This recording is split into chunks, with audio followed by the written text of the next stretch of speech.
নমস্কার, আশা করি সবাই ভালো আছেন।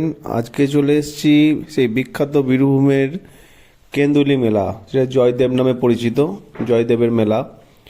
তো এখানে মেলা দুদিন পরেই শুরু হচ্ছে। অনেকজন জানতে চেয়েছেন ওখানে মেলাটা কিভাবে হয়। তো মেলার যে কাজকর্ম, বাঁশ বাঁধা চলছে। রবিবার থেকে মেলা বসতে লাগবে জয়দেবের মধ্যে। এখানে সব এই আখড়া হয়, এই আখড়াতেই সব খাওয়া দাওয়ার ব্যবস্থা করা হয়। আর আমরা এখানে চলে এসেছি জয়দেব যে মন্দির, যেখানে মেন জায়গায় জয়দেব পদ্মাবতীর যে মন্দির, ওই মন্দিরের সামনে চলে এসেছি।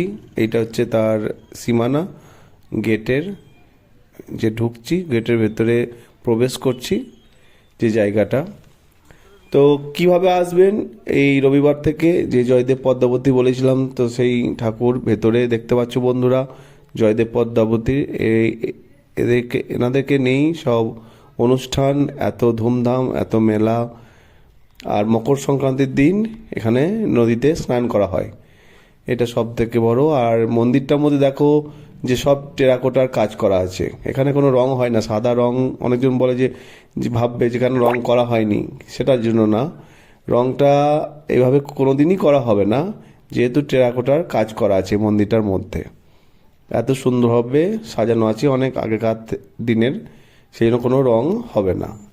তো যারা কলকাতা থেকে আসবে, বোলপুরে নামবে ভাবছো, তারা বোলপুরে নিশ্চয়ই নামতে পারো। তো ওখান থেকে বাই কার বা বাই বাসে আসতে পারো। জয়দেব বাস ডাইরেক্ট আসে, বোলপুর থেকে 35 কিলোমিটার রাস্তা।